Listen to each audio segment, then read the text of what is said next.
बात करते हैं किसानों के लिए यानी अन्नदाता के लिए यानी सबसे बड़े सेक्टर के लिए कृषि के लिए इस बजट में क्या रहा। क्योंकि मौका कोई भी हो, प्रधानमंत्री नरेंद्र मोदी अन्नदाता के लिए पूरे तहे दिल से सोचते हैं। क्योंकि भारत की अर्थव्यवस्था में खेती किसानी बैकबोन जैसी है, रीढ़ की हड्डी जैसी है, जो अर्थव्यवस्था को पूरी तरह से मजबूत रखती है। मोदी सरकार भी किसानों की हालत सुधारने के लिए लगातार फैसले लेती रही है। किसानों की आय दोगुनी करने की बात खुद प्रधानमंत्री नरेंद्र मोदी लगातार करते रहे। ऐसे में अपने इस बजट में, अपने 7वें बजट में वित्त मंत्री निर्मला सीतारमण ने देश के किसानों के लिए कई बड़े ऐलान किए। वित्त मंत्री ने कहा कि अगले 2 साल में देश भर में 1 करोड़ किसानों को प्राकृतिक खेती अपनाने के लिए प्रोत्साहित किया जाएगा। यानी ऑर्गेनिक खेती की तरफ भारत बढ़े। फर्टिलाइजर्स का यूज लगातार किया जाता रहा है, इंसेक्टिसाइड्स का यूज किया जाता रहा है, लेकिन जैविक खेती की तरफ कैसे बढ़ा जा सकता है, इसको लेकर पूरी तैयारी की गई है। और इसको लेकर कैसे 1 करोड़ किसानों को प्रोत्साहित किया जाएगा, इसके लिए ये बजट में बताया गया। In the next 2 years, 1 crore farmers across the country will be initiated into natural farming, supported by certification and branding. Implementation will be through scientific institutions and willing gram panchayats. 10,000 need-based bio-input resource centers will be established. Missions for pulses and oilseeds. For achieving self-sufficiency in pulses and oilseeds, we will strengthen their production, storage, and marketing.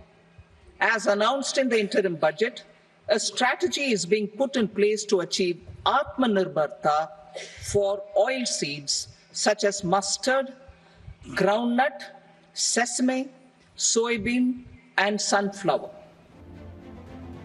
तो एक तरफ बात की गई है जैविक खेती के लिए, लगभग 1 करोड़ किसानों को जैविक खेती के लिए प्रोत्साहित किया जाएगा अगले 2 साल में। और दूसरी तरफ बात की गई है दरअसल आत्मनिर्भरता की। तिलहन और दलहन की जो भी फसलें हैं, उसके लिए किस तरह से किसानों को प्रोत्साहित किया जाए, और सिर्फ प्रोत्साहन नहीं बल्कि किस तरह से एक पूरी चेन डेवलप की जाए ताकि उसकी बुआई से लेकर उसके विपणन तक का पूरा खाका जो है वो सरकार की तरफ से तैयार हो और तिलहन और दलहन के मामले में भारत आत्मनिर्भर बन सके। इसका भी प्रावधान, इसको लेकर भी एक ब्लूप्रिंट जो है वो वित्त मंत्री की तरफ से रखा गया है। वहीं मोदी सरकार के इस कार्यकाल के बजट से किसानों को काफी उम्मीदें भी थीं और उन उम्मीदों पर वित्त मंत्री सही साबित हो रही हैं, क्योंकि अन्नदाताओं के लिए निर्मला सीतारमण ने खासा ध्यान रखा और किसानों को कई सौगातें दी गई। क्या सौगातें, समझिए। दरअसल एग्रीकल्चर के लिए जो बजट है वो लगभग 1.5 लाख करोड़ से ज्यादा है, 1.52 लाख करोड़ रुपए रहा। पिछले बजट में ये राशि थी 1.25 लाख करोड़ रुपए और इसमें अब इजाफा हुआ है 21.6% का, यानी कुल 27,000 करोड़ रुपए का इजाफा पिछले वर्ष के बजट से इस वर्ष में दर्ज किया गया। 6 करोड़ किसानों का भूमि रजिस्ट्रेशन किया जाएगा, ये भी बजट में जानकारी दी गई। और किसानों को मुफ्त राशन मिलता रहेगा, जिसके लिए सरकार की तरफ से जो मुफ्त राशन की योजना है वो अगले 5 साल तक के लिए बढ़ा दी गई है। इसका ऐलान भी आज बजट में किया गया।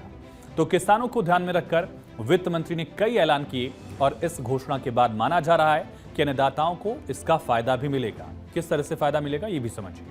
दरअसल किसानों की मदद के लिए 5 राज्यों में नए किसान क्रेडिट कार्ड जारी किए जाएंगे। इससे ये किसान क्रेडिट कार्ड से कम ब्याज पर लोन ले सकेंगे और खेती बुआई के लिए इस लोन का इस्तेमाल कर सकेंगे। नाबार्ड के जरिए किसानों को मदद दी जाएगी। ग्रामीण अर्थव्यवस्था मजबूत करने पर काम होगा। किसान मजबूत होंगे तो ग्रामीण अर्थव्यवस्था जो है वो अपने आप मजबूत होती चली जाएगी।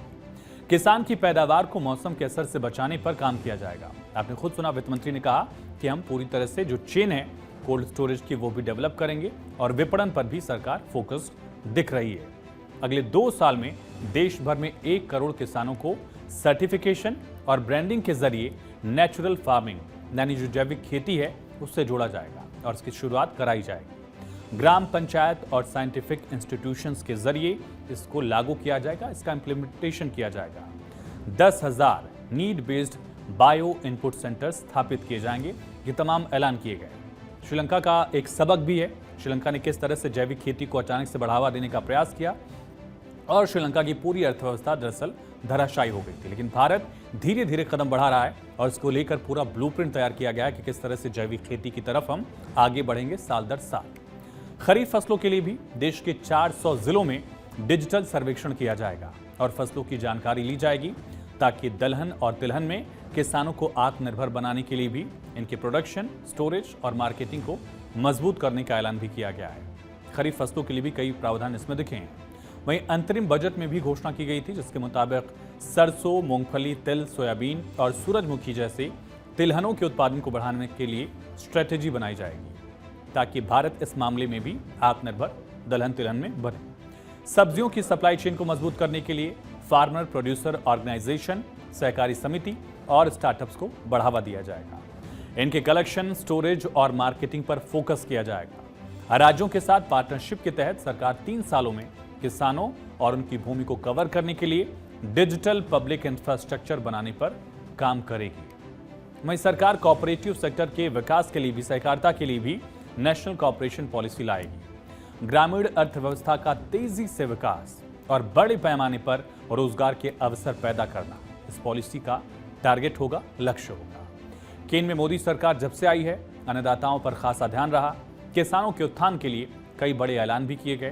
पिछले 3 सालों में किसानों के हित में जो बजट रहा, कृषि बजट जो रहा, उसके बारे में भी आपको बताते हैं। आपको इससे मालूम होगा कि मोदी सरकार कितना इजाफा साल दर साल कृषि बजट में करती रही। 2022-23 कोविड से उभरने का वो दौर था जब 1.24 लाख करोड़ रुपए का बजट था। अगले साल इसमें मामूली इजाफा हुआ था क्योंकि कोविड से अभी अर्थव्यवस्था उभर ही रही थी। 1.25 लाख करोड़ रुपए थे, लेकिन 2024-25 में इस बजट में 1.5 लाख करोड़ से ज्यादा की राशि कृषि सेक्टर के लिए रखी गई है। 1.52 लाख करोड़ रुपए दरअसल ये कृषि सेक्टर के लिए बजट। तो मोदी सरकार के आने के बाद एग्रीकल्चर एक्सपोर्ट में भी इजाफा हो रहा है। एक्सपोर्ट होने से किसानों की आमदनी बढ़ भी रही है।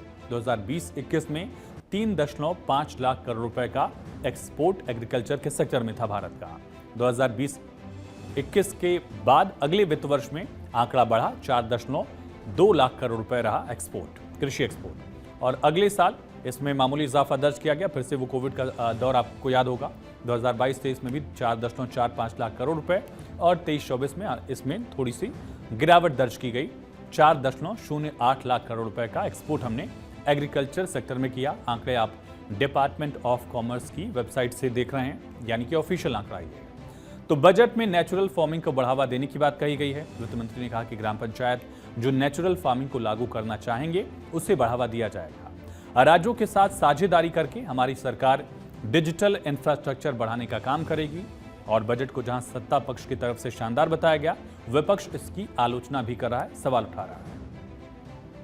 एक वैभवशाली, गौरवशाली, संपन्न, समृद्ध और शक्तिशाली भारत के निर्माण का बजट है। किसान की दृष्टि से अगर देखें तो इसमें सभी पक्षों पर ध्यान दिया गया है।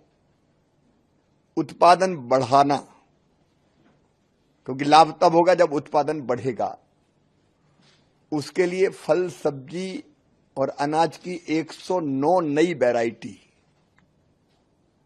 बीज की वो जारी की जाएगी। मोदी जी के 3.0 के पहले बजट में केवल निराशा और हताशा है। किसान के लिए कुछ नहीं, ना एमएसपी की गारंटी मिली, ना कर्ज से माफी मिली, ना खाद, बीज, कीटनाशक, दवाइयों में टैक्स से राहत मिली, ना कोई खेती का रास्ता मिला।